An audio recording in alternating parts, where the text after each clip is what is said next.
부터 이제 8장까지의 말씀은 이제 이스라엘의 우리 지난번 살펴봤던 두 아하시아를 살펴봤는데요. 이 아하시아가 이스라엘의 아하시아가 죽고 이제 그 뒤를 이어서 여호람, 요람이라고 하는 이 왕의 사역에 대해서 기록을 하고 있습니다. 그러니까 2장부터 8장까지가 이제 여호람이라고도 하고 요람이라고 하는 왕의 사역들을 기록이 되어 있는데 그 사이에 이제 그 2장부터 8장까지 주로 이제 활동하는 선지자가 이제 엘리사가 주요한 사역들을 했기 때문에 그것들을 좀 우리가 살펴보려고 합니다. 오늘 본문의 말씀은 우리가 뭐 잘 알다시피 열왕기상 17장에 갑자기 혜성같이 등장했던 엘리야가 아합에게 찾아가서 이제 이 땅에 기근이 올 것이다, 비가 내리지 않을 것이다라고 외치고, 또 18장에서는 바알의 본거지 아지트였던 이 갈멜산에서 오직 여호와만이 참 하나님이신 것을 온천에게 드러냈던 이 엘리야의 이제 시대가 저물어 가고, 이제 오늘 읽은 본문에서부터 이제 엘리사가 이제 등장을 하게 되어집니다. 이미 뭐 하나님께서는 열왕기상 19장에서 엘리야에게 너는 이 엘리사에게 기름을 부으라라고 말씀하면서 이미 이 엘리사가 하나님에서 이제 사역자로, 이 선지자로 사역할 것은 이미 낙점이 되어 있는 상황이고요. 어떻게 보면 뭐 요즘 시대로 얘기하면 그냥 이임식과 취임식만 남아 있는 상황. 한 사람은 떠나야 되고 한 사람은 이제 취임을 해야 되는 그런 상황에 놓여 있는 게 오늘 본문의 말씀입니다. 자, 그것을 보여주는 게 오늘 본문의 말씀인데요. 이제 엘리야의 사역이 마무리돼 가면서 이제 하나님께서 엘리야를 부르는 장면, 것이 기록이 되어 있습니다. 1절에 보면 여호와께서 회오리 바람으로 엘리야를 하늘로 올리고자 하실 때에 엘리야가 엘리사와 더불어 길갈에서 나가더니라고 되어 있는데, 여러분 옛날에 우리가 뭐 그 주로 이상하게 이제 이게 뭐 가사들이 그러다 보니까 어릴 주일학교에서 많이 불렀던 찬양인데요. 여러분 그거 기억나시죠? 나의 사랑하는 책 비록 헤어졌으나. 거기 보면 가사 중에 주의 선지 엘리야, 옛날 찬송은 아마 여러분 입에 붙은 건 뭐예요? 주의 선지 엘리야. 그다음 뭐예요? 병거 타고 하늘에. 이게 잘못된 교육이죠. 오늘 본문에 보면 엘리야는 병거 타고 올라간 게 아니라 회리 바람으로 올라갑니다. 근데 어릴 때는 우리는 병거 타고 하늘에 이렇게 배웠어요. 자, 오늘 본문 말씀이 사실은 우리가 수도 없이 들었던 말씀인데요. 정말 오해하고 있는 본문 중에 하나입니다. 자, 이제 오늘 이 엘리야가 이제 하나님의 부르셔서 이제 회오리 바람으로 타고 하나님 앞에 불림을 받게 되어지는 장면인데, 자, 여기 오늘 본문에서 이렇게 엘리사가 더불어서 길갈에 나갔다라고 되어 있죠. 그런데 이 엘리야가 엘리사에게 이렇게 묻습니다. 2절에 보면 하나님께서 나를 베델로 보내신다. 그러니 너는 여기 머물러라. 이렇게 말씀해요. 그때 엘리사가 뭐라고 대답합니까? 여호와께서 살아계심과 당신의 영혼이 살아있음을 두고 맹세하노니 내가 당신을 떠나지 아니하겠나이다. 이렇게 하면서 엘리야가 딱 달라붙습니다. 나 당신 못 떠납니다. 나 반드시 당신 쫓아가겠습니다. 라고 얘기해요. 그래서 베델로 가게 돼요. 자, 4절에 보니까 베델에 가서도 똑같은 질문을 합니다. 하나님이 나를 여리고로 보내려고 하신다. 그러니 너는 여기 머물라. 그랬더니 똑같이 여호와의 살아계심을 두고 맹세하노니 당신의 영혼을 살아계심을 두고 맹세하노니 내가 당신을 떠나지 아니하겠나이다. 그래서 또 어디로 갑니까? 여리고로 가요. 이제 여리고에 도착해서 6절에 보니까 다시 똑같은 질문합니다. 하나님께서 나를 이제 요단으로 데려가시려고 하니까 너는 여기 머물라. 그랬더니 똑같이 나는 절대로 당신을 떠나지 않겠습니다. 내가 쫓아가겠습니다. 그래서 요단까지 가게 되어집니다. 여러분 그 사이 요 세 번의 사건 사이에 하나가 등장하는 게 뭐냐면 선지 생도들이 나와요. 요즘 시대로 얘기하면 뭐 목회 후보생들 뭐 이렇게도 표현할 수 있고, 이런 길러지는 선지 생도들이 어떻게 알았는지는 뭐 구체적으로 오늘 본문에 나와 있지 않지만 이들도 아는 거예요. 그래서 엘리사에게 이들이 이렇게 얘기하죠. 오늘 당신의 선생을 당신의 머리 위로 데려가실 줄 아시나이까? 무슨 얘기예요? 엘리사에게 오늘 하나님이 이 엘리야를 데리고 가실 건데 당신 머리 위로 들려서 데리고 가실 건데 너 이거 알고 있느냐? 근데 왜 이렇게 엘리야를 쫓아다니냐, 이런 얘기를 하는 거죠. 그랬더니 이 엘리사가 뭐라고 얘기해요? 나도 아노니 너희는 잠잠하라. 얘기하지 말아라. 이런 얘기를 두 번 하죠. 베델에서도 한 번, 그리고 여리고에서도 한 번, 똑같이 3절과 5절에 이 사이가 반복이 되어지고 세 번의 엘리야는 엘리사에게 너는 여기 머무러라 이렇게 얘기를 하죠. 여러분, 이게 우리가 말씀을 보면 어떻게 보면 엘리야가 좀 이해가 안 되는 행동을 하는 거죠. 분명히 하나님은 엘리야에게 엘리사에게 기름을 부으라고 했기 때문에 내 후계자입니다. 근데 이 엘리야는 엘리사를 향해서 너는 여기 머무러라. 여기 있어라. 하나님이 나를 저기로 부르시는데 나는 갈 거니까 너 여기 머무러라. 이렇게 얘기를 하죠. 어떻게 보면 이게 한글 성경으로 가만히 보면 아주 강한 의지로 뭔가 엘리사를 떼놓으려고 하는 그런 강한 모습으로 비춰져요. 그런데 사실 그런 의미가 아니에요. 이곳에 있으라, 여기 머무러라 라고 하는 것은 엘리사에게 한 번 더 생각하도록 권유하는 겁니다. 무슨 얘기냐면 지금이라도 내가 시간을 줄 테니까 너 정말 이 길 갈 거냐? 한번 생각해봐. 하나님이 너를 선지자로 부르셨는데 한번 생각해보고 네가 아니라면 그냥 돌아가. 이런 얘기예요. 지금 하나님께서 부르셨는데 지금 나는 하나님 부르시는 길로 가는데 내 후계자잖아요. 근데 너 한번 생각해봐. 진짜 이 길 갈 거냐? 왜냐하면 이 엘리사가 두 눈을 뜨고 어떻게 했어요? 엘리야가 어떻게 사역을 했는지 얼마나 어려웠는지를 다 보고 왔다라는 거야. 그러니까 이 엘리사를 향해서 엘리야는 너의 소명, 하나님이 부르심에 대해서 다시 한번 생각해 보라는 거예요. 이 험난한 선지자의 길을 가는데 정말 힘들고 어렵고 때로는 목숨도 내어놔야 되는데 이런 것들을 생각하면서 한번 마지막으로 한번 생각할 기회를 주는 겁니다. 너 여기 머물러라. 나는 갈 거니까 너 여기 머물러라. 한 번만 더 생각해봐라. 정말 네 길 갈 거냐? 선지자 길 갈 거냐? 이렇게 한번 권면하고 있는 거죠. 여러분, 예수님도 우리에게 그런 말씀을 하셨잖아요. 누구든지 제자가 되려면 대가 계산을 해라. 임금이 다른 나라와 전쟁을 하려고 하는데 내가 가지고 있는 병사와 상대방의 병사들을 봤을 때 이 싸움에 나갔을 때 내가 이길지 안 질지 계산해 보지 않고 나가는 임금이 어디 있겠느냐. 내가 망대를 쌓는데 내가 가지고 있는 이 물질을 가지고 지을 수 있겠나 못 짓겠나 계산해 보고 이 짓지 않겠어요? 우리가 만약에 예를 들어서 아파트를 짓는다 그러는데 내 돈이 지금 2층밖에 못 줘요. 근데 설계도는 뭐 15층, 20층짜리라면 이거는 게임이 안 되는 거죠. 예수님께서 우리가 제자가 되려면 주님을 쫓는다면 내가 지금 가지고 있는 것을 계산해 보라는 거예요. 어떤 손해가 날지, 어떤 어려움이 있을지 이거 계산해 보고 그리고 생각하라는 거예요. 어려움도 있기 때문에. 그럼에도 불구하고 그래도 내가 주님을 쫓겠다라고 결단하는 사람들이 주님의 제자로 따라가라고 말씀하는 겁니다. 자, 결국 요단 앞에 두 사람이 섰습니다. 이 선지 생도들이 50명이 멀찌감치 떨어져서 어떤 일이 일어나는지 쳐다보고 있습니다. 자, 8절에 보니까 엘리야가 이렇게 하죠. 겉옷을 가지고 말아서 물을 치매 물이 이리저리 갈라지고 두 사람이 마른 땅 위로 건너더라 라고 얘기를 합니다. 자, 뭐가 연상이 됩니까? 우리가 출애굽기에 모세가 홍해를 건널 때에 지팡이를 들었을 때 홍해가 갈라져서 마른 땅을 건넜죠. 그리고 여호수아가 그 가나안 땅 들어갈 때에 요단강을 법궤를 들고 제사장이 앞에 설 때 땅이 갈라져서 이제 물이 갈라져서 마른 땅을 건너갑니다. 마치 그것을 연상해요. 모세와 여호수아처럼 오늘 이 엘리야는 마치 제2의 모세처럼 엘리사는 여호수아처럼 바로 그 마른 땅을 건너가는 이미지로 보여주고 있는 거죠. 이 엘리야가 이제 이 마른 땅을 건너가면서 이제 하나님이 나를 내게서 데려감을 당하기 전에 내가 내게 어떻게 구할지 구하라. 지금 엘리사에게 마지막으로 내가 하나님이 나를 데려가실 거고 너에게 떨어뜨릴 건데 또 나한테 요구하는 거 있다면 한번 나에게 구하라. 이렇게 묻습니다. 그때 이 엘리사가 뭐라고 이야기를 합니까?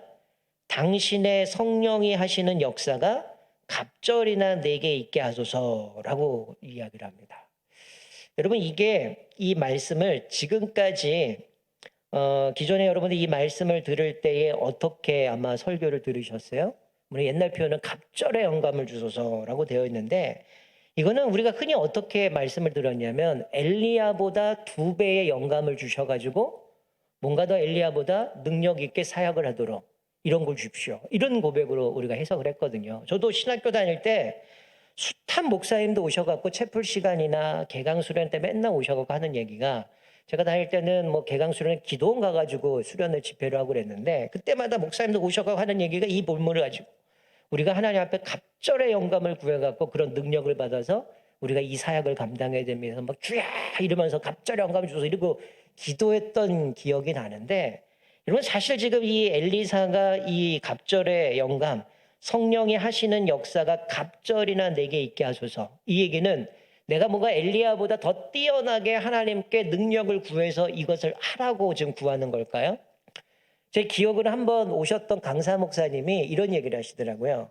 이 갑절의 영감을 엘리사는 구했는데 우리는 2배 갖고 안 된다. 7배를 구하자. 그래서 하나님 7배의 영감을 주옵소서 이러고 기도했던 적이 있어요. 근데 이건 해석을 잘못한 겁니다. 여러분 이 이야기는 뭐냐면요, 엘리사가 지금 내가 뭔가 엘리야보다 뛰어난 능력을 주셔갖고 엘리야보다 더 강력한 어떤 역사들이 일어나고 뭔가 사역을 하겠다, 이게 아니라, 여러분 신명기 말씀 기억하실 거예요. 장자에게는 장자의 몫으로 얼마를 줍니까? 2배를 주죠. 이 얘기는 바로 그거예요. 장자가 구하는 2배의 목. 이것을 보면 어떻게 보면 어떤 상속이라든지 어떤 뭐 이 선지자로 볼 때는 이것은 이 앞에 엘리야가 가졌던 그것을 계승받는 모습이 2배를 달라고 요구하는 거예요. 그게 바로 이 말씀이에요. 근데 우리는 이게 마치 큰 능력을 주셔갖고 내가 엘리야보다 더 막 능력이 나타나고 뭐 이런 것을 구하고 있는 것을 생각하는 거죠. 이게 이제 사실은 잘못 건데, 이게 세 번역으로 보니까 뭐라고 되어 있냐면 성령이 하시는 역사가 갑절이나 내게 있어서 이렇게 번역하지 않고 세 번역은 그냥 능력을 더해달라 이런 얘기를 하고 있어요. 능력을 달라라고 얘기하고 있어요. 그러니까 이거는 어떻게 보면 한글 성경에는 성령의 역사가 이렇게 가다 보니까 뭔가 자꾸 성령과 연결시키지만, 사실 이 말씀은 영어 성경을 보는데 ESV 성경을 보면 더블 포션이라고 되어 있어요. 그러니까 2배의 어떤 상속, 지분 이런 것을 얘기하는 거죠. 그러니까 엘리야가 갖고 있었던 그 능력에 내가 장자로서 상속하는 자로서 뭔가 이 사업을 이 선지자의 역할을 감당하는 승계하는 자로서 나에게 그것을 주십시오, 이렇게 얘기를 하고 있는 거죠. 그러니까 이게 사실은 이 엘리사가 병거 타는 엘리야를 향하여서 내 아버지여 내 아버지여 이렇게 얘기를 하거든요. 왜 그럴까요? 지금 자기는 엘리야의 그 선지자의 그 사역을 계승하는 자로서 상속하는 자로서 나에게 그 직분을 감당할 수 있도록 그 직분을 나에게 주십시오, 이런 고백을 지금 하고 있는 거거든요. 그러니까 엘리사가 뭔가 엘리야보다 뛰어나게 뭔가 갑절의 능력을 구한 게 아니에요. 왜냐하면 자기가 이 사역을 하면서 엘리야가 어떤 사역을 했는지는 누누이 그것을 보았고 경험도 했고 들었기 때문에 그것을 너무 잘 알고 있습니다. 지금 이제 내가 그 바통을 이어가는 자신에게 넘어오는데 자신이 볼 때는 자신은 한없이 부족한 겁니다. 능력이 없고 감당할 그런 자신이 없는 거예요. 그래서 나는 스승보다 뛰어나겠다고 갑절의 은혜를 구한 것이 아니라 자기 스스로를 자각하면서, 하나님, 나는 이 선지자의 이것을 감당할 수 없는 사람입니다. 하나님, 정말 내가 이제는 이 엘리야를 대신해서 이 길을 가야 된다면 하나님, 정말 나는 부족하지만 이 능력을 주셔서, 즉 갑절형과 그 얘기를 하는 게 아니에요. 이 엘리야가 갖고 있었던 그 능력을 나에게 주셔서 내가 그 선지자로서 후계자로 나를 삼아 주십시오라고 고백을 하는 겁니다. 근데 엘리야가 뭐라고 고백해요? 네가 너무 어려운 거를 나한테 요구한다. 이건 내가 할 수 없기 때문이죠. 이거는 하나님이 주셔야 된다는 거예요. 그러니까 이 엘리야가 얘기하는 건 뭐예요? 내가 하나님이 너와 나를 떼어놓아서 나를 하나님이 불러가는 걸 네가 보면 하나님이 그것을 주시겠지만, 네가 그것을 보지 못한다면 하나님이 그것을 주지 않을 거야. 네가 나에게 어려운 것을 나에게 요구한다라고 얘기를 하죠. 그거는 엘리야가 내가 뭐 너에게 주겠다 해서 주는 게 아니잖아요. 이거는 하나님이 주셔야 되는 부분이기 때문에 그런 고백을 하는 겁니다. 여러분, 요즘 우리가 공동체 성경 읽기를 읽으면서 우리가 이제 마태복음 끝나고 오늘부터 마가복음이 이어졌는데, 여러분 기억나실 거예요. 12년 동안 혈루증 앓았던 여인이 그 군중을 뚫고 들어가서 예수님의 겉옷을 만집니다. 왜 만졌을까요? 왜 만졌을까요? 예수님이 아니면 나는 안 된다는 생각인 거죠. 예수님의 겉옷을 만지면 내가 구원을 받을 거라는 그 믿음이 있었기 때문에 이 예수님 아니냐면 나는 도저히 안 되겠다는 생각 가운데 어떻게 보면 목숨을 걸고 간 거죠. 사실은 이 혈루증 여인이라고 하면 모세의 율법을 볼 때는 이 사람은 사람이 올 때 부정한 여인인데 가까이 가고 그 사람 만져도 부정해지는 거거든요. 근데 이 여인은 자기가 그 군중을 뚫고 들어가면서 자기 몸에 냄새도 나고 피도 흘리지만 어떻게 한 거예요? 예수님 아니면 나는 도저히 방법이 없다. 나는 해결이 될 수 없다. 분명한 믿음을 가지고 예수님 앞에 찾아가서 그 옷을 만져버린 거라는 거예요. 지금 엘리야가 떠나가야 되는 건 이미 선지생도도 알고 있고 엘리사도 지금 알고 있는 상황 가운데 지금 마지막으로 너는 여기 머물라라고 얘기하지만 어떻게 보면 그 과정은 뭐예요? 하나님의 엘리사를 테스트해 보는 겁니다. 얘가 정말 하나님 앞에서 이 사명들을 감당할 수 있는가? 하나님 앞에서 믿음으로 갈 수 있는가? 엘리야는 야, 너 여기 머물어라. 너 한 번 더 생각해봐. 이 길이 그렇게 쉬운 일이 아니야. 얼마나 고된 일인지 한 번 더 생각해봐. 그러나 뭐예요? 하나님 앞에 사심을 맹세하면 나는 당신을 떠나지 않겠어. 계속 쫓아가는 겁니다. 이 엘리야를 하나님이 부르시는 그 장면까지 계속 쫓아가면서 그가 요구했던 건 나를 후계자 삼아 주십시오. 나는 부족하지만 나에게 그 갑절의 영감을 주셔가지고 나를 후계자로 삼아 주시고 내가 이 일을 감당하겠습니다. 끝까지 주님을 쫓아가고 있는 모습을 보게 되죠. 그러면서 마지막 요단을 건너는데 갑자기 뭐가 등장해요? 불수레와 불말들이 두 사람을 갈라놓고 또 작별할 겨를도 없이 엘리야가 회오리 바람으로 하늘로 올라가죠. 이제 다음 주에 이제 말씀을 드리겠죠. 이 불수레와 불말은 보통 전쟁에서 이 수레와 이 말은 전쟁의 능력을 상징하거든요. 이거는 나중에 이제 이 엘리야가 떠나가는 모습 그것을 보면서 이 불수와 불말은 그의 이스라엘의 전쟁의 능력들을 상징하는 것처럼 그가 이제 떠나가고 회오리 바람 올라가는 모습을 보면서 엘리야를 표현하는 게 이렇게 얘기하죠. 이스라엘의 마병과 병거와 마병이요. 이렇게 얘기하죠. 즉 엘리야가 갖고 있었던 선지자로서의 그 독특한 지위와 그 사역들을 보면서 바로 그 엘리야가 하나님의 능력이었음을 고백하면서 그런 이야기를 하고 있는 겁니다. 여기서 회오리 바람이라는 것은 마치 이스라엘이 구름 기둥, 불 기둥으로 인도하셨던 것처럼 이 회오리 바람은 하나님의 임재를 상징해 주는 거죠. 그래서 하나님이 이제 엘리야와 함께 가시는 모습을 보게 되는데 우리 다음 주 살펴보면 15절에 이 장면을 보면서 어떻습니까? 선지생들도 50명이 이것을 보고 엘리사에게 하나님의 영감이 임했구나. 이것을 보면서 엘리사를 후계자로 인정하는 모습이 15절에 이제 나오게 되어지는 것이죠.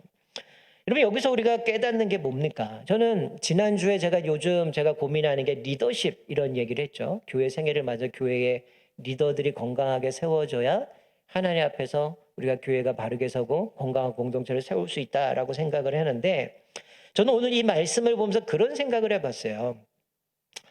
여러분들이 예수를 믿은지 뭐 각각 다 다르겠지만 한번 과거로 돌아가 보자고요. 내가 예수 믿고 처음 뭐 집사를 받았겠죠. 그리고 여러분들이 뭐 권사 직분을 받고 장로 직분을 받고 또 우리 교육자 같은 경우는 전도사로 임명받고 또 남자 같은 경우는 강도사를 거쳐서 목사가 됩니다. 저도 지난 날을 생각해 보면 거의 이제 20년이 목사 안수 받은 20년이 다가오는데 여러분이 처음에 신앙생활하면서 하나님 앞에서 하나님 나도 좀 이 부분에 좀 헌신하고 싶습니다. 하나님 나도 저 역할을 좀 감당했으면 좋겠습니다. 이렇게 하나님 앞에 기도했던 적이 있을 겁니다. 그냥 아무 생각 없는데 하나님이 갑자기 교회에서 시켜가고 직분 받아 이렇게 된 사람은 없을 거예요. 하나님께서 나를 부르셨던 그 장면 그리고 하나님 앞에 내가 그 직분을 받았을 때에 하나님 앞에 기도하고 또 다짐하고 하나님이 나에게 주셨던 은혜들이 있을 거예요. 저는 오늘 이 엘리사의 모습을 보면서 너는 여기 머물라라고 얘기하지만 계속해서 엘리야를 붙잡고 쫓아갑니다. 이 얘기는 뭐예요? 결단하는 거예요. 아니에요. 나는 이 길 갈 겁니다. 나는 하나님이 부르셨기 때문에 이 길 갈 겁니다. 어떤 힘든 일이 있어 나는 갈 겁니다. 이런 고백이거든요.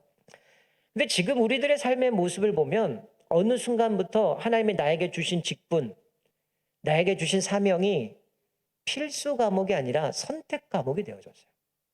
쉽게 포기하고 쉽게 사명을 망각해버리는 거. 마치 이 엘리야가 엘리사에게 너는 여기 머물라. 네, 저 머물겠습니다. 마치 이런 모습처럼 하나님이 나에게 주신 사명들을 너무 쉽게 포기해버리는 거예요. 너무 쉽게 포기하고 너무 쉽게 마치 내가 이게 노력으로 얻어진 것처럼 감동도 사라지고 감격도 사라지고 은혜도 사라져버리는 모습을 보게 됩니다. 오늘 이 과정 속에서 이 엘리야가 이제 하나님의 부르시는 그 장면 가운데 마무리를 하는 그 장면 속에서 엘리사의 모습을 보면 계속해서 하나님 앞에 매달리는 모습을 보게 돼요. 나는 부족하고 사실은 내가 이 감당할 수 없는 사람이지만 하나님 나에게 이걸 주셨다면 내가 이 길 가겠습니다. 너는 여기 머물 아닙니다. 나는 당신을 떠나지 않겠습니다. 내가 당신을 쫓아가겠습니다. 그리고 마지막으로 얘기한 게 나에게 갑절의 은사를 주십시오. 영감을 주십시오. 나에게 갑절의 이것을 달라고 하는 건 뭐예요? 내가 그 후계자가 되게 해주세요. 나를 후계자로 삼아주세요. 내가 그 일 갈 겁니다. 나는 부족하지만 그 능력의 2배를 나에게 주셔서 이 사명 감당하게 해주세요. 이 고백을 하거든요. 여러분, 어떤 계기를 통해서 여러분들이 직분자가 됐습니까? 또 하나님은 여러분들이 어떻게 그 사명들을 주셨습니까? 한번 내가 받았던 그때의 그 기분, 그때의 그 감정, 그때의 기분의 결단들 한번 생각해 봤으면 좋겠어요. 우리가 그것들을 여전히 유지하고 가는가, 아니면 너무 쉽게 포기하고 있는가를 생각하게 되어집니다. 오늘 이 엘리사의 모습을 보면 계속해서 얘기를 하죠. 넌 머무러라. 그런데 선지생도 야, 오늘 엘리야가 오늘 밤에 당신 머리 위로 올라갈 거 생각하지 당신 모릅니까? 근데 뭘 자꾸 쫓아가냐? 너 끝났어. 막 이렇게 자꾸 얘기하고 있지만 조용해. 더 이상 얘기하지 마. 그러면서도 계속 엘리야를 쫓아가면서 너 나가 이제 하나님께서 나를 너와 떨어뜨려 놓을 건데 맞으면 네가 나한테 구할 것은 구해라. 그때 뭐라고 얘기하는 거야? 딴 거 다 필요 없다는 거예요. 나 후계자 삼아 주십시오. 나 이 길 갈 겁니다. 그거 힘든 거 아는데요. 나 이거 갈 겁니다. 당신에 있는 영어 성경에 보면 당신의 그 영적인 부분의 2포지션, 그 갑절의 그 즉 상속에 대한 부분을 나에게 주셔서 내가 그것을 계승해서 내가 이 선지자의 길을 가겠습니다. 이런 고백을 하고 있는 거거든요. 한번 여러분들의 가지고 있는 그 마음들을 한번 살펴봤으면 좋겠어요. 저도 20년 전에 하나님께서 나를 목사로 부르실 때 사실은 뭐 어떻게 말로 표현할 수 없지만 목사 안수 받을 때의 그때의 그 기분, 하나님이 주셨던 그 마음, 뭔가 하나님께서 주셨던 그 영적인 그 은혜가 있어요. 근데 20년의 세월이 흘러가면 나는 그것이 여전히 유지되고 있는가? 때로는 하나님이 나에게 이 사명을 주면 하나님 내가 그거 하고 싶습니다. 하나님 이렇게 쓰임 받고 싶습니다. 그래서 하나님이 나를 불러주셨는데 그때의 그 기도에 하나님 앞에 절망적이었던 내 연약함을 알면서 하나님 그래도 하나님 나 사용해 주신다면 내가 정말 이렇게 헌신하겠습니다. 내가 불태우겠습니다 했던 그 기분, 그 고백들, 그 하나님 앞에서 다짐했던 그것들이 여전히 우리가 유지되어져 가고 있냐는 거죠. 우리는 수많은 세월이 지났어요. 하나님께 나에게 직분을 세워주신 것도 나에게 주신 사명도 부여주셨지만 우리는 시간이 흘러 가면서 여러 가지 모습 가운데 지금 퇴색되어지고 하나님 앞에 결단했던 그 열정도 사라지고 식어져 가는 모습을 보게 되어져요. 제가 요즘 조가은 목사님하고 어제와 오늘 계속 요양병원을 다니고 있어요. 갑자기 이제 뉴스에서 면회가 된다 그래서 조건은 자가키트로 코를 푹 찔러서 검사해서 음성 나오면 면회가 된다 그래서 어제 오늘 이렇게 계속해서 이제 다니고 있는데 오늘 그 요양병원에 한 곳에 가서 이제 하시는데 이분은 첫 마디부터 너무 예배드릴 사모하신 거예요. 지금 그 요양원에 계신 것도 예배를 드릴 수 있는 곳이어서 그곳에 가셨는데 그러면서 끝나고 이제 예배드려 나오는데 거기 있는 직원한테 너무 행복하다. 예배 드릴 수 있어서 너무 행복하다. 그러면서 계속 얘기하는 게 하나님에 대한 고백, 하나님 앞에 예배 드릴 수 있는 것, 딴 거 다 필요 없고 난 정말 하나님 앞에 고백하고 사랑하는 게 너무 좋다. 이러면서 정말 기뻐갖고 얘기를 하셔요. 물론 이제 나이가 드셔갖고 힘드시는 부분이지만 어떻게 보면 이분을 보면서 한편으로 저는 많은 도전이 있어요. 내가 정말 하나님 앞에 예배 드리는 그 열정, 하나님 앞에 예배 드리고 하나님을 찬양하고 하나님을 섬기는 그런 열정들이 내가 지금 가지고 있는가. 오늘 이 엘리사를 보면서 분명히 그게 어렵겠다. 너 한번 생각해봐. 한번 생각해봐. 3번을 얘기하지만 내가 당신의 영혼을 보고 내가 사실을 맹세하지만 당신을 떠나지 않겠습니다. 끝까지 가서 결국 그가 요구한 거는 당신보다 내가 뛰어나겠습니다가 아니라 나 후계자서 한번 주십시오. 내가 이 길 가겠습니다.